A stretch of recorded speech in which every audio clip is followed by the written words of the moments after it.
اللہ کے رسول صلی اللہ علیہ وسلم قرآن مجید میں جتنے بھی کلمات ہیں ہر کلمے کا معنی تو نہیں بتایا آپ نے، کیونکہ آپ علیہ السلام کے صحابہ سب اہل اللسان، الارض کا معنی کیا، السماء کا معنی کیا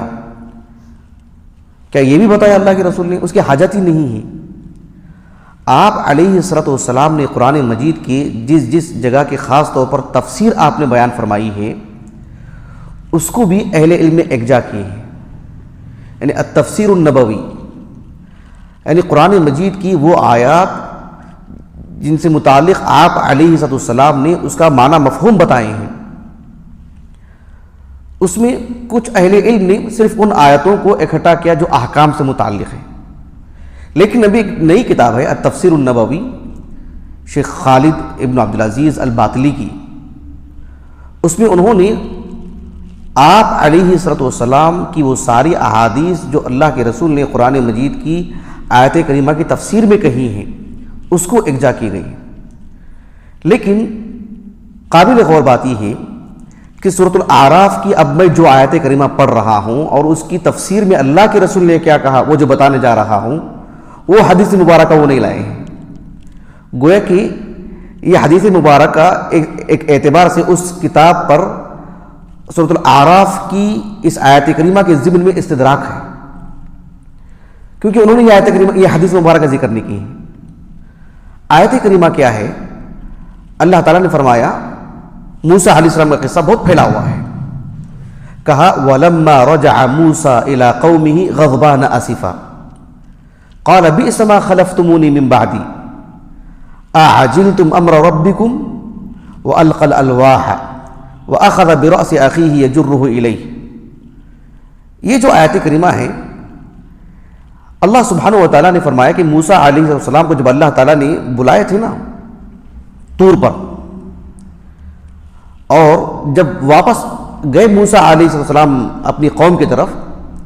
جانے سے پہلے ہی اللہ رب العالمین نے خبر کر دی موسیٰ علیہ السلام کو کہ تمہاری قوم بچڑے کی عبادت کرنا شروع کر دی ہے۔ موسیٰ علیہ السلام بہت ہی غصے میں تھے، شدید غصہ تھا اس حالت میں جب اپنی قوم کی طرف گئے، جب اپنی قوم کو غیر اللہ کی عبادت کرتے ہوئے، بچڑے کی عبادت کرتے ہوئے دیکھا آپ نے، تو غصے کی وجہ سے وَأَلْقَى الْأَلْوَاحَ، جو اللہ رب العالمین نے تورات جو عطا کی تھی موسیٰ علیہ السلام کو، اس کو آپ نے جو مطلب نیچے ڈال دیا، پٹک دیا، پتھر پر ڈال دیا۔ اب وَأَلْقَى الْأَلْوَاحَ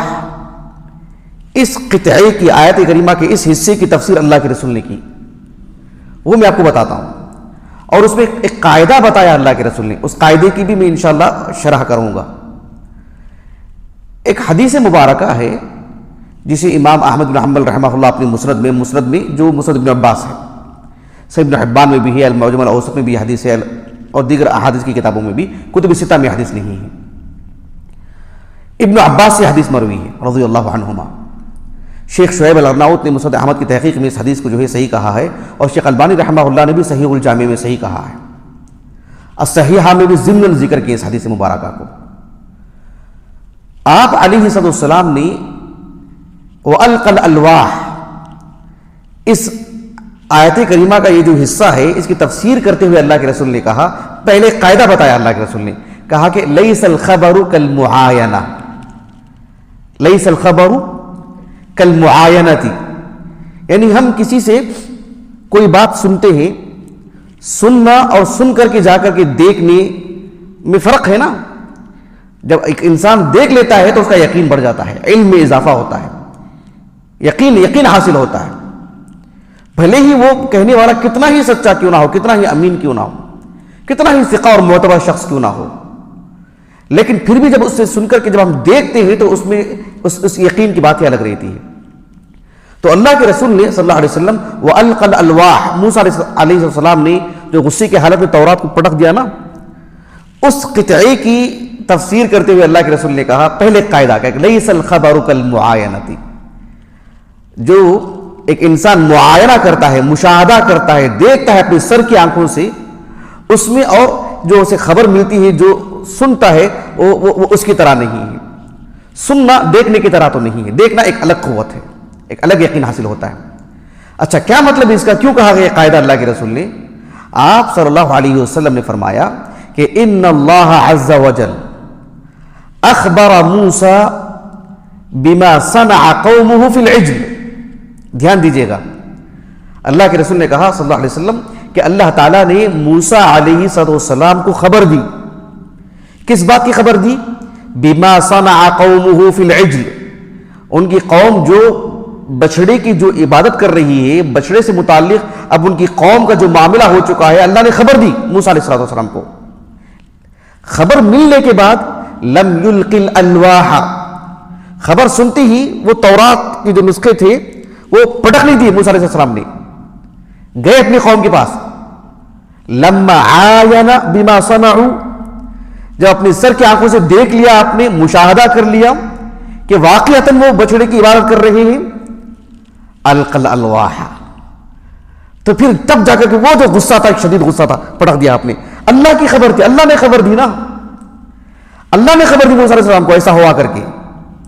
پھر بھی آپ کے میں غصہ تو تھا لیکن آپ نے پٹکا نہیں اس کو، الواح کو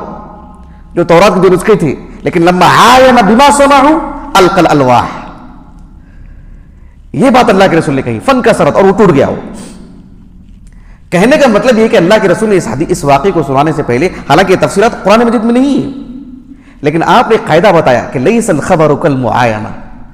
اس تفصیل کے ساتھ، اس قاعدے کے اعتبار سے لیس الخبر کالمعاینہ قرآن میں کئی مثالیں ملتی ہیں ہم کو۔ ایک مثال میں آپ کو دیتا ہوں، بات واضح ہو جائے۔ مثلا آپ دیکھو زکریا علیہ السلام کا قصہ اللہ تعالیٰ نے سورۃ آل عمران میں بیان کیا ہے، اور سورۃ مریم کے بالکل آغاز میں بھی، جو اللہ سبحانہ و تعالیٰ سے انہوں نے اولاد مانگی اور اللہ نے اولاد دینے کی خوشخبری دی کہ اولاد ہوگی آپ کو، لیکن بحیثیت بشر پھر بھی کہا کہ قال رب ان یکون لی غلام وکانت امراتی عاقرہ وقد بلغت من الکبر عتیہ، کہ اللہ مجھے کیسے لڑکا ہوگا، میرے گھر کیسے لڑکا ہوگا، میرے گھر کیسے لڑکا ہوگا، جبکہ میری جو اہلیہ ہے، میری بیوی وہ بانجھ ہے۔ وقد بلغت من الکبر عتیہ، عتی کیا مانے؟ سوکھی لکڑی کو، جس طرح سے لکڑی سوکھ جاتی ہے ویسے میری حالت ہو گئی ہے، اب میرے گھر اولاد ہوگی۔ یہ جب بات کہی، کب کہی زکریا علیہ السلام نے؟ کہ اللہ تعالیٰ نے جب ان کو اولاد کی خوشخبری دی، پھر بھی شک تھا زکریا علیہ السلام کو اللہ کے کہنے پر۔ ان اللہ علی کل شیء قدیر، ایک نبی کا یقین کیا ہوگا اللہ پر، لیکن پھر بھی لیس الخبر کالمعاینہ، اللہ نے خبر دی آپ کو اولاد ہوگی، لیکن معاینہ میں ابھی ہوا نہیں، فعلا نہیں ہوا ہے، ابھی وہ معاملہ انجام نہیں پایا ہے۔ تو یہ بات تھی۔ ایک عالم دین ہے محمد ابن علی الکرجی القصاب رحمہ اللہ، 360 ہجری سن وفات ہے ان کا۔ ان کی کتاب ہے نکت القرآن الدالۃ علی البیان فی انواع العلوم والاحکام۔ اہل السنہ والجماعہ کا جو عقیدہ ہے نا، جیسے امام بخاری، امام ابو داؤد، امام مسلم، امام احمد بن حنبل، امام دارمی اور فلاں 3 ہجری کے علماء جو بیان کرتے ہیں نا، اہل السنہ کے عقیدے سے مطلب کتنے کتابیں ہیں، سینکڑوں۔ ان سب کتابوں کو قرآنی آیات کی روشنی میں اہل السنہ کے عقیدے میں اتقان چاہتے ہیں، اس کتاب کو ضرور پڑھیں۔ اور اللہ کی کتاب عربی زبان میں ہے، عربی اسالیب کو، قرآنی اسالیب کو اگر آپ گہرائی سے جو ہے سمجھنا چاہتے ہیں، اس کتاب کا مطالعہ ضرور کریں، بہت ہی عمدہ کتاب۔ اس میں آپ نے اس آیت کریمہ کی تفسیر میں لکھا کہ دلیل علی تثبیت الخبر المروی وصحتہ، ایک آدمی کو ایک خبر ملی ہے، اس خبر کو ملنے کے بعد وہ یہ کہنا کہ نہیں مجھے اس کی دلیل پیش کریں، یا میں دیکھنا چاہتا ہوں، یا وہ منظر میرے سامنے ہو، یقین حاصل کرنے کے لیے یہ اس کی دلیل ملتی ہے۔ لیس الخبر کالمعاینہ، تو یہ بڑی اہم چیز ہے۔ لیس الخبر کالمعاینہ حدیث مبارکہ ہے، اس قطعے کو رکھ کر کے اہل علم نے ایسی نادر باتیں کہی ہیں، ایسی عمدہ باتیں کہی ہیں، اور واقعتاً 1 2 3 کر کے اگر میں آپ کو بتاؤں تو واقعتاً حیران ہو جائیں گے، سبحان اللہ، بہت بڑی باتیں کہی ہیں، لیکن اس کی گنجائش نہیں ہے۔